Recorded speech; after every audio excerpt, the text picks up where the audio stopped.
Give you a little bit of background. When I came on the department in 1994, if you were flat in the shape of a person, I could shoot at you, I guess. And they made us run till we, almost exploded kind of thing. We could box. But when it came to mental illness, we got about that much training. There was no training. There was nothing. And so we had to deal with things basically the way things had done in the past. And that's where all the studies come from of inappropriate responses, maybe bad contacts and family members not wanting to call the police, those kind of things. But I can tell you now, things have changed significantly and quite a bit. I'm not saying up here sharing this with you because, I'm with the police department. I want you to feel all warm and gooey about the police department. But it is reality. And it's not because of I'm standing here and wanting you to feel a certain way. It's because the way I felt when I sat where you are and I went through a mental health class. With that said, and we'll get into that a little bit more detail, we had a news crew coming here. It seems like everybody wants to come and film San Antonio. I think they just come here for the margaritas and Riverwalk, personally. But they came and did a really good video of our unit and actually went on some actual calls. The calls you're going to see on the video here. Has everybody, bless you, and probably those around you. I don't know what's going on. Sorry, man. Look, a butterfly. I'm all distracted again. Where was I at? Okay, so anyway, the calls you're going to see are actually actual calls. They're real calls. We had to have the people that were involved in the calls sign a waiver. Yeah, we're allowing you to present it on here. There's one call on here dealing with a child, and it was a very good interaction. It started off really rough, and the parents signed off, yes, this information needs to get out there, and they need to see the way law enforcement is responding to our children in crisis as well. And then there's one call on here too that's pretty interesting. The female almost dies, and it had not been for the training we received and the training we collaborate and co-teach with our paramedics and fire department, the female would have certainly died. And we're going to show that little video too. And we'll talk about a little bit about that after the video. 131 and 7020, can y'all cross over to 1 Lima? 1 Lima. Mental illness doesn't discriminate. It affects all people of all walks of life.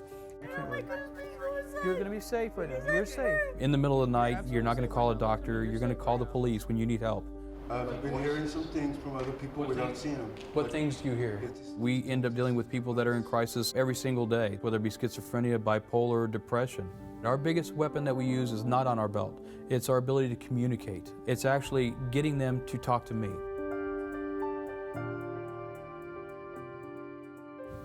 With the mental health unit, we'll take the uniforms off. When you're dealing with someone who's in a crisis, you want the focus to be on getting them treatment. You don't want them to be the focus on the patch or the badge. Okay. The vehicle that we drive, it's a all-black SUV. So we have the advantage, once we introduce ourselves, that we can put the badge away. No one has to be in their business. We'll start looking for calls for service on our laptop. And if there's a mental health related component, we'll take that call. 131 here. Hey, partner, this is Kasberg Mental Health. What's going on? We've got a young female. I didn't get her age yet. She's not even talking to her dad anymore. She's a cutter, and she's just freaking out right now. Okay, 10-4. Is everybody safe there? Is she safe right now? Hey, everybody's safe. We're good. We cover a whole city of San Antonio with just 6 people, 2 on daylight and 4 officers on night.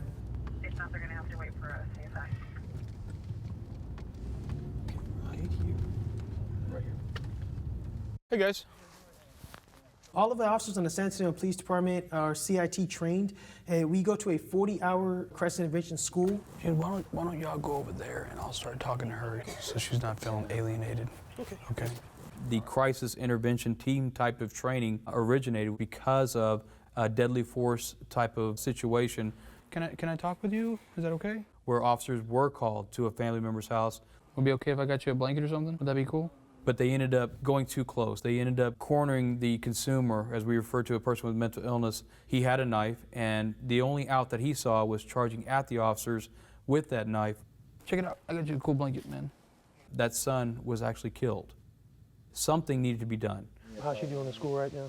Not good. Not good? Okay. And that's where this type of training came in place of using good communication skills, using de-escalation techniques. Can you just tell me a little bit about what's going on? What's got you so upset? I really want to help. Let me ask you, within the Within the last any charge, to your knowledge, has she made any mentions of wanting to cut herself Yes, or yes, any so this is what suicidal? caused it tonight. Do you have one place that you typically cut yourself? We're not doctors, we're not counselors, we're not there to diagnose, but we want them to be aware of what services we can get them connected into. I want her help tonight. Okay. I'm not going to wait another minute. Okay. I'll go over to the hospital. I'll stay up all night if I have to, but I want my daughter to get well. What we'd like to do is what's called a mercy detention. It's basically a legal civil hold saying that we get her to a hospital, get her to see a counselor, doctor tonight. We're gonna let you talk to a counselor tonight, because it's just to keep you safe. You're not in any kind of trouble or anything like that. You understand that, right? Okay. We work together and take care of each other. Is that cool? Let's do this.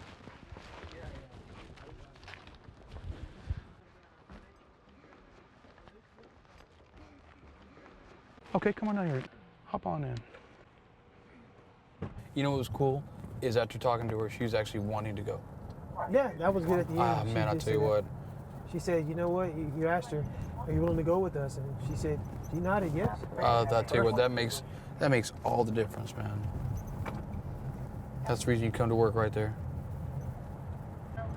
Okay, so we're headed to police headquarters. The service agent working at the desk right there is calling in about a gentleman who's seems very delusional. He believes that he was abducted at the age of 2, and that he happens to be the son of Janis Joplin and one of the drummers of the Beatles.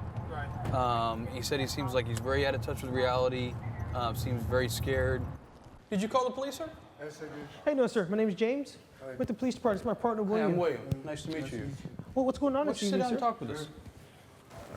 The mother who gave me birth is, her name is Janis Joplin. Her name is Janis Joplin? Yes. Okay. You know anything about the history of policing and things of that nature? Dealing with persons with mental illness has always been considered kind of a stigma. It's somebody else's responsibility. It's because we had the least amount of training to deal with somebody that was in a full-blown crisis or having some kind of psychotic episode. I was abducted at the age of 2 years old. Okay.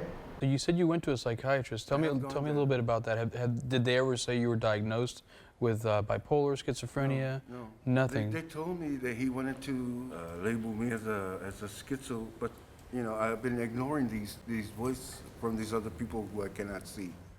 Pete, you seem like you're going through a lot tonight. We want to help you. I've gone through a lot, and I've also been having some. Are you hearing things that other people don't hear? I've like been hearing voices? Some things from other people What without thing- seeing them. What things do you hear? It's just these things. This is device. A device? I just recently found out that it's inside in the ear. High-tech, small little implants that are inside. There's so many cases out there where people have inflicted such severe injury to their head trying to get the voices to stop. And we take it very seriously. Keep antagonizing, and I know this is not. These people are not invisible. I know that they're just as human as you are. So do you feel like these people are out to get you, or they're conspiring against you? They're wanting me to try to end my life, you know? Did they ever tell you a plan on how you would end, or how they would want you to end your life? To stop breathing, and which I'm not going to do that, you know? Law enforcement has a history, only knew to arrest and end up putting them in jail. So therefore, most of your jails around the nation became the biggest mental health facilities around the world. What we'd like to do is, we'd like to take you somewhere we can also get some eat, get some rest tonight, and talk to a doctor. Someplace safe to be tonight. I have a... Our whole thing is what we refer to as a jail diversion. If we can keep people out of jail and into services, it serves 2 benefits. The first benefit is they're going to get healthier. The second benefit is it costs so much more money to incarcerate somebody as opposed to getting them help. What's going to happen here, like I said, this is just a clinic, someplace to keep you safe tonight, to have somebody to talk to. When we go in, they're going to do your blood pressure, your temperature, make sure you're feeling well, make sure you tell them about your ear kind of thing. And then we'll have you have one more person to talk to. So you'll have one more person that wants to listen and hear what you're going through. Okay? So we'll go ahead and follow us in. One thing that we've learned is all these training, all this resources we've had, once you go out there and you actually experience the benefits, you actually get to live the cliche. You know, I joined the police department because I want to help people, because we've seen the success stories. You know, I mean, you want to help everybody out here, and that's the whole goal, is you want to save the world mentality kind of thing, but there is limitations, but you have to go and stretch your arm out across your side of the bridge as far as you can and just hope that somebody reaches out to meet you halfway. We come down to the downtown area portion of San Antonio. We do have a large homeless population. Let's check on this Just a gentleman. second. Let's check on this. How you doing, sir? The San Antonio Police Department. Is everything okay? Before I came over to the mental health unit, I worked at street crimes unit, and we were doing foot patrol downtown. And I heard someone call my name, and I turned around, and it was a classmate of mine that I used to go to high school with. He just seemed really disheveled, really decompensated. Is there anything we can do to help you? Come to find out he was living on the streets of San Antonio homeless. He had paranoid schizophrenia. And I couldn't believe it because this is not the same person I knew from high school. And it really just bothered me. I said, what more can I do for him? We'll walk with you. Just try to stay out of the street, See the okay? cars, how fast they're coming in. It's not that it's not much, it's bad for tourism, seeing homeless, but also we see them as human beings, and they're part of our community. There you go. Have a good night, sir. 131 and 7820, can you cross over to 1 Lima? 1 Lima. Hey, partner, did you just hear that call come out, man? We're gonna head over to the restaurant downtown. 10-4. And did he say that she was actually undressed? Yeah, 10-4, he said she was naked out there. 7820, we got a call for that, and we're already heading that way. Okay, 7820 is en route. Do me a favor, go ahead and start EMS for us. Could be an excited Okay, I delirium copy deal. EMS. You might want to start EMS also. She's really wild out here. Okay, I'm starting EMS. Okay. What happened? They told her to come out here, and he already had her down. Okay. She's naked. The first thing we thought of when we heard the call was a possible excited delirium case. We've had several fatalities through this. Typically, they'll end up having some kind of cardiac arrest, and we end up losing them. You're gonna be safe right now. You're safe. She kept mentioning someone was trying to attack her, so it could have been some hallucinations she was experiencing. Stay still, man. Stay still. Stay still, relax. One of you come. Okay, you're gonna stay with us. Relax. You can hold- Just relax. You can hold on. Let's go. Keeping her calm, talking with her, keeping her focused is going to be the main objective at this point. We're gonna keep you safe. You're relaxed. Please cover that We're gonna keep space. you safe. Please safe right now. Any gloves? Some gloves? Would be really nice. Thank you. Give it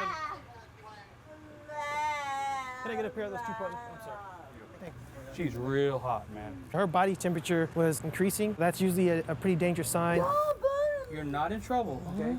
If she doesn't get immediate medical attention, she could go into shock. Okay. Can y'all hold her head? There we go. You ready? Okay. Go.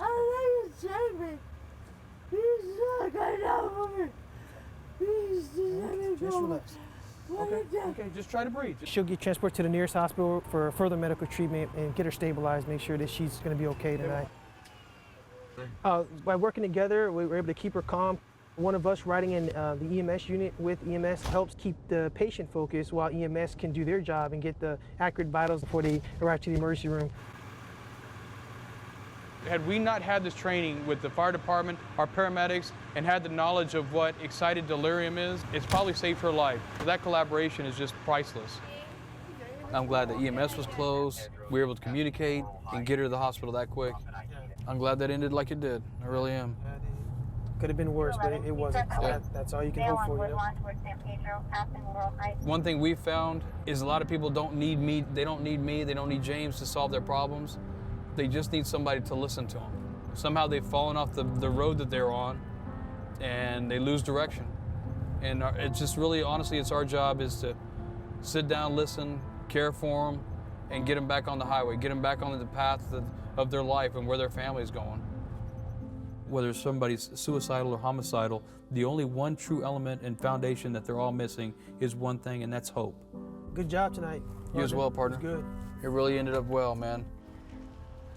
People can survive and have a great quality of life, own businesses and work jobs and have relationships with mental illnesses.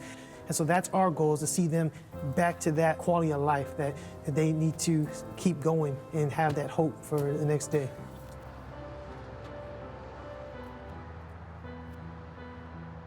We've been doing this for 8 years now, and typically you get some PowerPoint printouts or whatever, how officers get a hold of us. Typically officers in the field will call us when they have the sickest of the sick, most psychotic, most suicidal, most homicidal, and they call us out there to speak with these folks.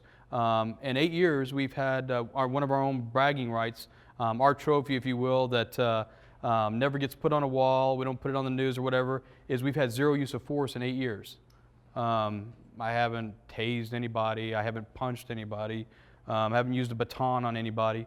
And one thing we do is we teach all the officers of what we do to make them safer. Our primary goal is to make sure officers go home at the end of the night. But also, if we're getting called to somebody's home, is that we provide the right service so they're not being harmed. So they don't hurt these family members, regardless of how sick they are, to make sure that they get services. I did notice that you were very good, as you should be, at spinning, not spinning it, but being positive. And early on in the film, either you or your partner said, you just got this unit for the whole city. And if anybody watching it knows the inside story, it's like one unit on for San Antonio, as large a city as it is. It's like 2 million, it's not that big of a deal. Yeah, it's just so no doubt there's a story behind that too. And you did a good job of not airing your frustrations over maybe wishing there were more. But you're building. No, but please, and here's where you say, I want to correct you, is we need your frustration. I wish I could like find something to each one of you and push a button where it made you mad, be totally honest with you. Because if you're mad, the only way things change is if people voice themselves. Right now, the only voice that's out there in mainstream right now is mean policeman shoots people. And really? A gentleman asked me earlier, he's like, hey, how do you like that new Smith & Wesson your department's carrying now? And my response to him was, I feel guilty because the department keeps giving me all these guns and stuff and I don't use them. So I feel bad about the city spending money on that kind of stuff. I wish they'd give me more training. I wish they'd give us more officers to go out there and do these kind of things.